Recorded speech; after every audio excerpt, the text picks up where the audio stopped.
Nigeria has about 20 million out-of-school children, according to the latest global data on out-of-school children by the United Nations Educational, Scientific and Cultural Organization, UNESCO.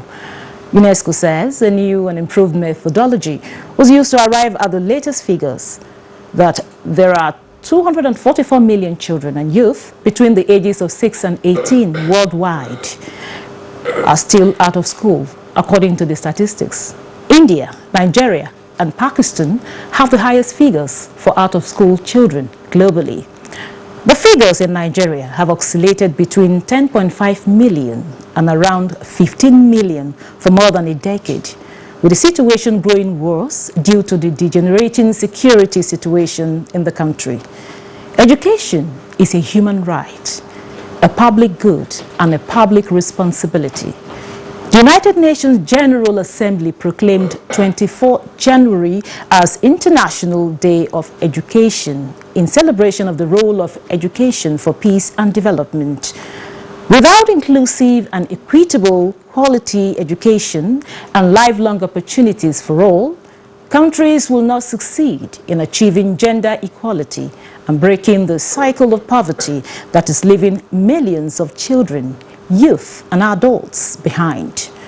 With a theme to invest in people, prioritize education, building on the global momentum generated by the UN Transforming Education Summit in September 2022, this year's day will call for maintaining strong political mobilization around education and chart the way to translate commitments and global initiatives into action.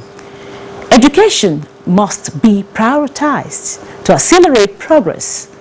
Our guests will be looking at the imperative of investing in education and prioritizing it for the much-needed development of the country. This is Nigeria Today, and I'm Eucharia Clinton. Welcome to the program.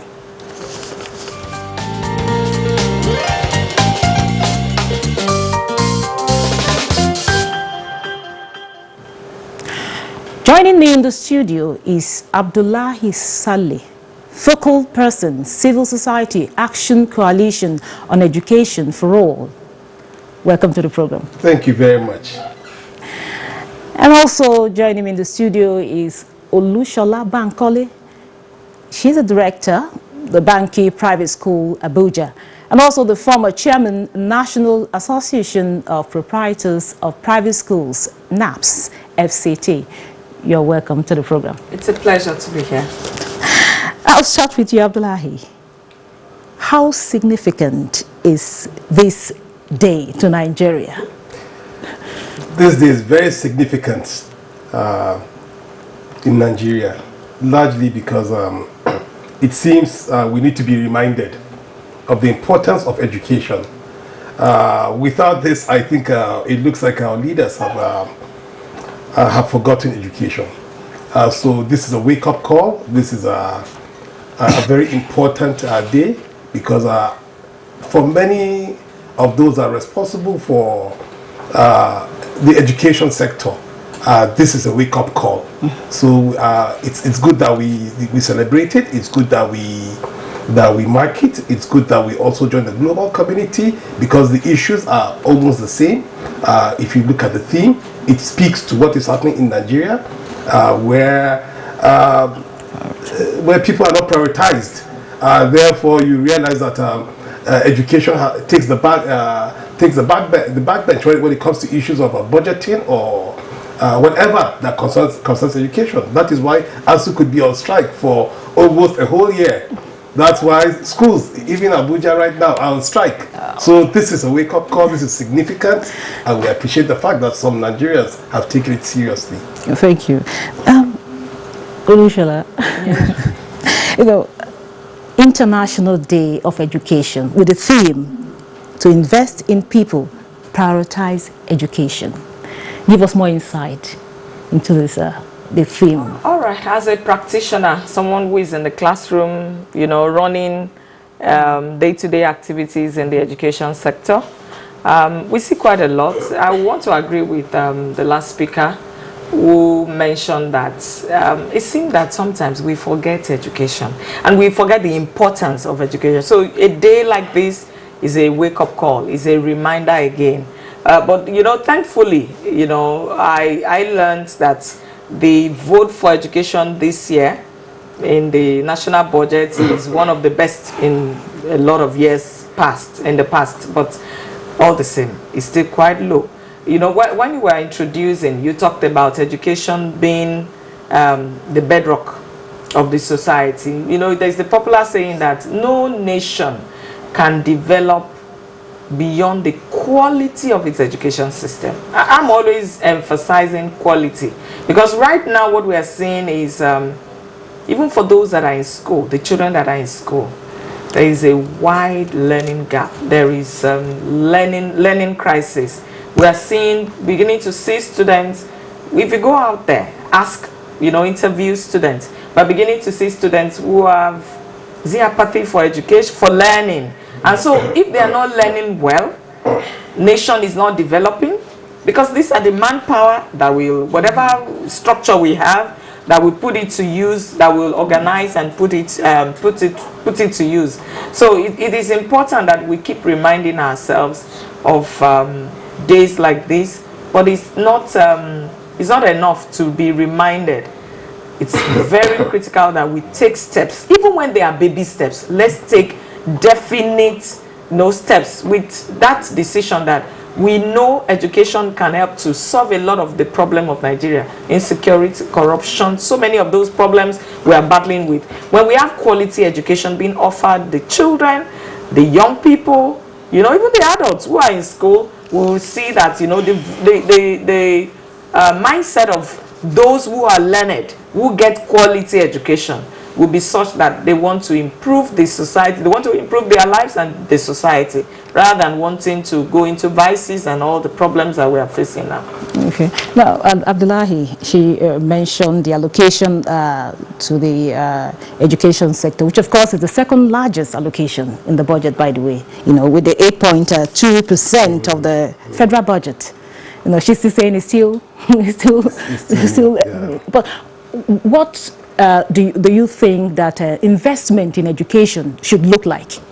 Well, looking at the problem, the problem is huge, so the investment should also be huge. And considering the fact that education is one of the most important sectors, without education, you cannot do anything in health, not in agri, not in, you know, education seems to be the foundation for every sector within the economy. Therefore, I think if we put attention there, a lot of things will be solved. Yes, the budget has been up. The percentage is the best, 8 point something. However, I keep saying that as a coalition, we need to unbundle the budget and see where those monies are going to. Are they going into purchase of vehicles? Are they going into conferences that are not needed? Where are those monies going to? Or are they going to building on structures? Provision, training of teachers, where are these monies going to? It's very important. Now also remember that education is on both the concurrent and legislative list. Both the federal government and state government have some responsibility. Basic education basically lies within the purview of the state governors. UBEC just complements, you know. So yeah, this percentage will take care of unity schools, the federal Ministry of Education, you know, and some other federal government agencies. However, the state governors, again, we're waiting to see how much they will allocate for basic education, primary 1 to 9, which is also very, very key and very important. Therefore, we applaud government for that. We don't know what's coming now when they are leaving. By May, I do not know how much they can do with the budget and what they'll be leaving for the incoming government. But we appreciate the fact that they have set the pace that education budget should be upped yearly. Thank you very much. And we are being joined now by Dr. Zafaran Adeni, Director, Vanguard's Academy, Ijebu-Ode, Ogun State. Thank you for joining us.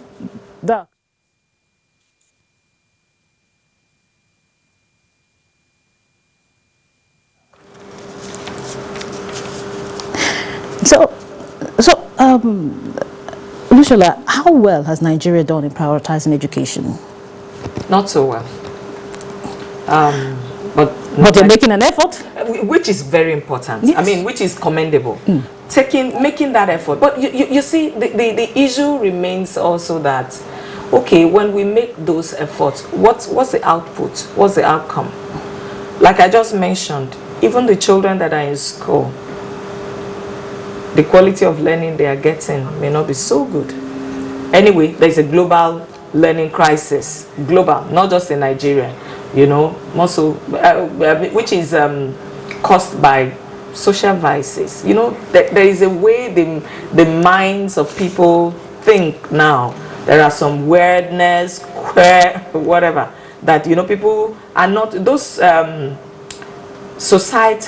positive societal values that we hold so dear, it's getting eroded, and that is a problem. I'm not an advocate for when there is an issue, oh, say there is insecurity, now they will create a subject in school. Hey, teachers, come and teach the children. That's not how it works. Okay. Even the maths, the core subjects that we are teaching, when the value, when the quality, when the understanding of the impact it will make in the society, in the life of the student themselves, and by extension the larger society, is made really clear. And that brings to mind the quality of the teachers. The quality, you know, recently there is that call from UK and Australia that Nigerian teachers should also come and leave Nigeria. And I you know, I'm not worried, but I feel concerned, because you see, when we also have that brain drain, those ones that we leave are the very good ones. Do you get it? Because they won't take just about anybody. So those ones that are struggling to even, you know, pass something on to the students and the children that are in school are reduced in number. The crisis widens, more problems are generated. So we may need to look at basic issues. I also want to point to the idea of even teacher education. What value do we give to teacher education? One area that I've been talking about a lot in the last 3 years, is what does it require to qualify as a teacher in Nigeria? The mindset of the average, even the bodies, the education bodies, and those in charge of, you know, administering education in Nigeria, is to look at it as it's not too important. Private schools, private universities in Nigeria, I believe I can count those who run faculties of education on just one hand. They're not there. That tells us that education, you can't spend so much money to send your child to come and study education. So let them come study engineering and all this. If we are not having quality teachers, the quality of engineers, the quality of doctors, the quality of the bankers, we are already seeing the problem. All right, let's take a break here, and we'll be back with more insight shortly. Don't go away.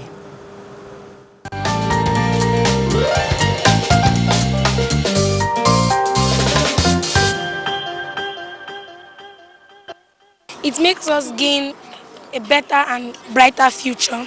It makes us know the reason of us getting a brighter future, and make us know who we are supposed to be in life. Improve education. Education is the key to development. All the challenges we are having is because we have a lot of children out of school. They are easily being monopolized into joining dangerous gangs. So the government need to have a rethink to see how they can revamp the educational sector. Most of the reason why you see the high rate of crime in Nigeria is actually lack of education. The parents are not training their children again. It's the children that are training their parents these days. And if we, the parents, will not train our children, it will be very difficult for people to get it right in the society.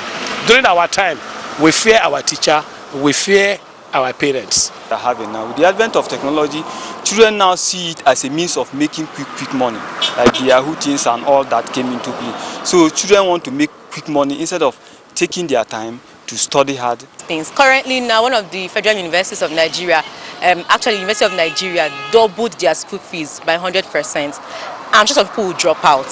Some people will be able to be frustrated. So scholarships, subsidize these things, bursaries. It can be peace through good communication, and you learn communication from school. So that's the relation between education and peace. Education helps us to get a brighter future. Education makes us future leaders, and education also helps us to become great in future.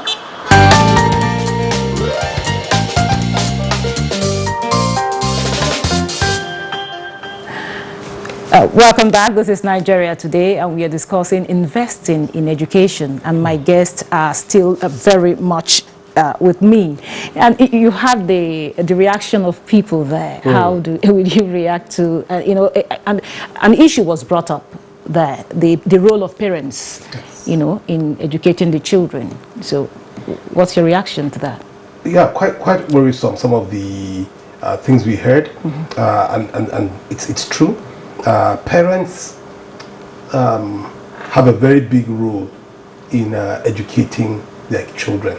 However, based from our research, from our findings, we realize that there are some barriers. One can be cultural, two can be religious, three can be economic.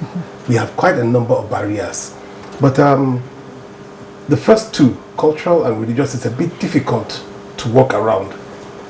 Economic, we understand that when there's a fee to pay,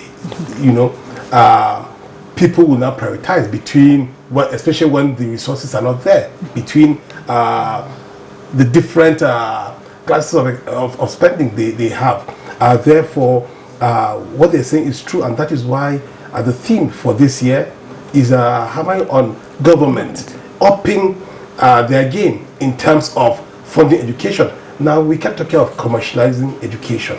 It's not bad that private universities are coming up, that private schools are coming up, but largely is because of failure on the part of government. If government had provided that and had funded it adequately, we won't be talking about these things. And that is why you see the issues that you see, and you hear what you hear from these people. I know that these people are speaking from experience, from what they are going through, having to cough up money when government says education is free, and some public schools are still charging as much as 60,000 to give you admission, pay for uniforms and other things for people, for low-income earners.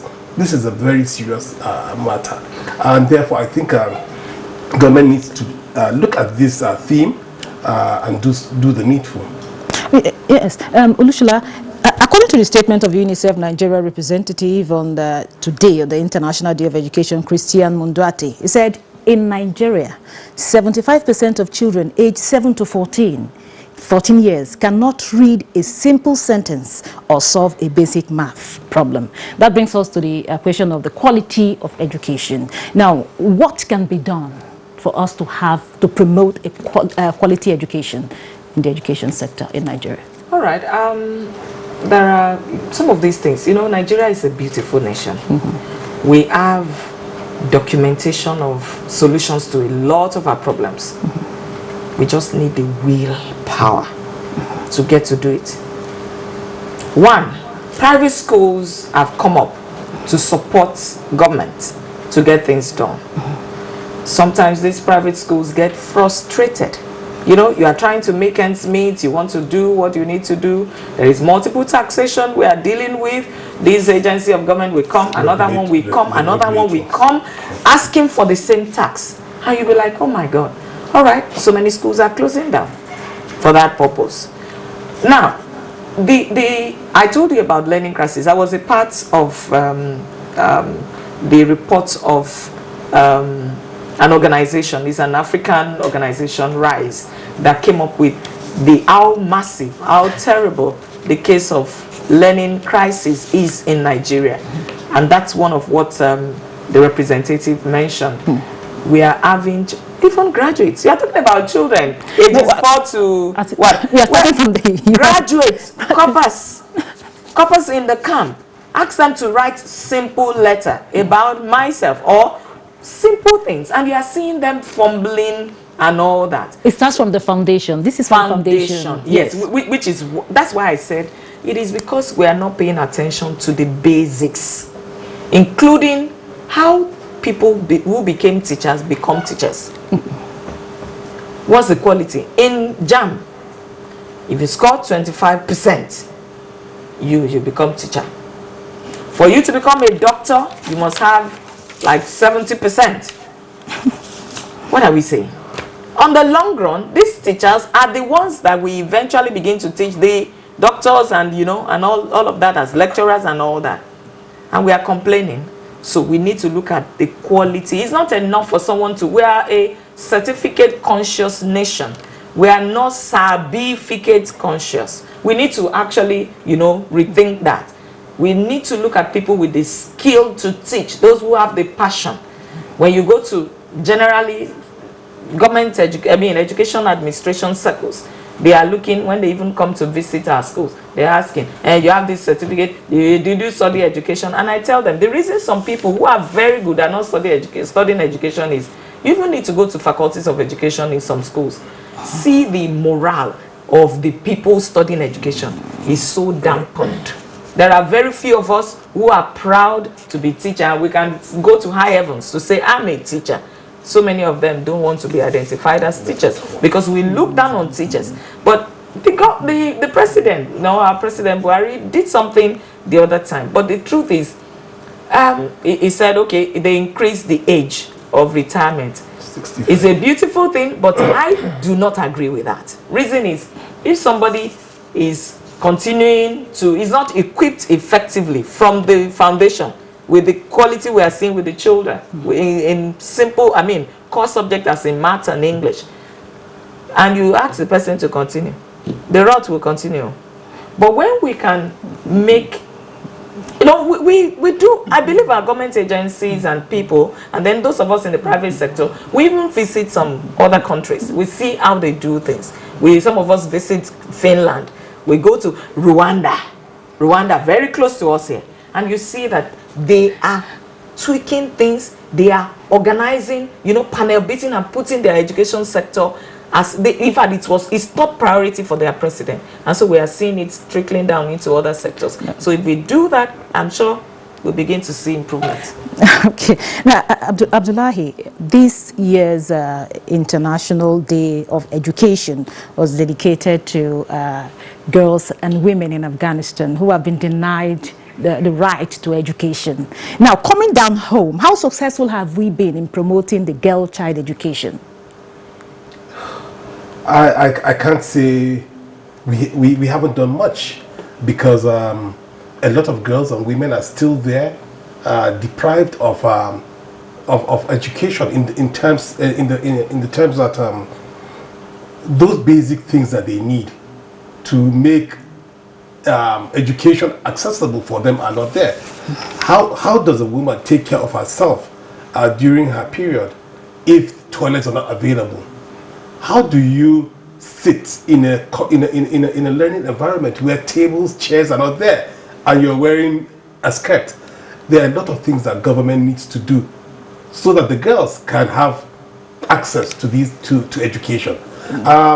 For the fact that the girls are not even secured because of the insecurity, the boys bully them. We're not very sure that if we move out of our houses, our safety is guaranteed. So quickly tell us, what are these things that the government should do? Well, I think everybody knows that security is a problem. Okay. So we need to provide security. We need to provide basic things in school, such as toilets, sanitary pads, as some of our organizations are asking for, and also make the environment conducive for and friendly for women, that boys don't bully them and teachers don't take advantage of them. Okay. Very important. Thank you very much. And well, that's it for Nigeria Today. A very big thank you to our guest, Abdullahi Saleh, focal person, Civil Society Action Coalition on Education. Thank you very much for coming. You're welcome. And also Lushola Bankole is the director of the Banki Private School Abuja, and also the former chairman, National Association of Proprietors of Private Schools, NAPS FCT. It was a pleasure having you in the studio. Thank you so much for the opportunity.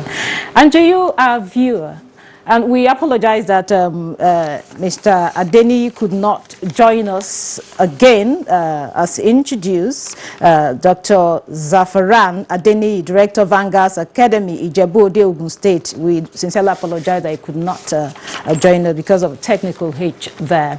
And to our viewer, thanks for being there.